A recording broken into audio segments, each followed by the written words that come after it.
ഇന്ന് നമുക്കൊരു മാങ്ങാ ജാം ഉണ്ടാക്കിയാലോ? അതിന് പഴുത്ത 2 മാങ്ങ എടുക്കാം. അത് നമുക്ക് കഴുകി അത് ചെത്തി അരിഞ്ഞെടുക്കാവേ. അപ്പോൾ നമുക്കിനി മിക്സിയിലടിക്കാം, എന്നിട്ട് ജ്യൂസ് പോലെ ആക്കിയെടുക്കാം.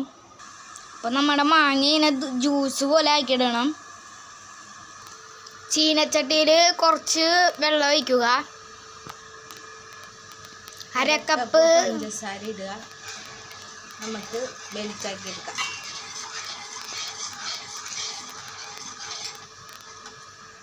അത് കഴിഞ്ഞ് നമ്മൾ ജ്യൂസ് അടിച്ച് വെച്ച മാങ്ങ ഇട്ട് കൊടുത്ത് നന്നായി അതിൻ്റെ പച്ചപ്പ് മാറ്റിയെടുക്കണേ. നമ്മുടെ കയ്യിൽ നിന്ന് ഇങ്ങനെ വിട്ട് വന്ന പാകത്തിലാവുമ്പോൾ ഒരുവിധം റെഡിയായേ.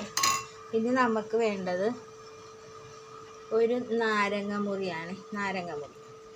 അത് ഞാൻ അതിലേക്ക് പിഴിഞ്ഞൊഴിക്കാൻ വേണ്ടിയാണ്.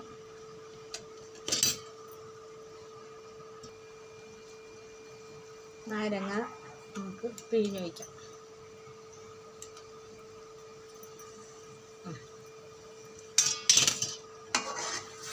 ഇളക്കി യോജിപ്പിച്ചിട്ട് തീ ഓഫ് ചെയ്യാം. നമ്മുടെ മാങ്ങാ ജാം റെഡിയായിട്ടുണ്ട്.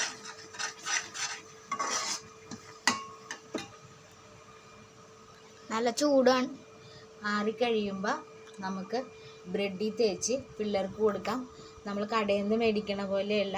കുഞ്ഞുങ്ങൾ ഇച്ചിരി ബുദ്ധിമുട്ടേ ഉള്ളൂ.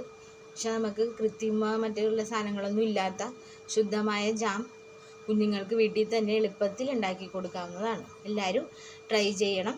ഇഷ്ടപ്പെട്ട ലൈക്ക് ചെയ്യണം, ഷെയർ ചെയ്യണം.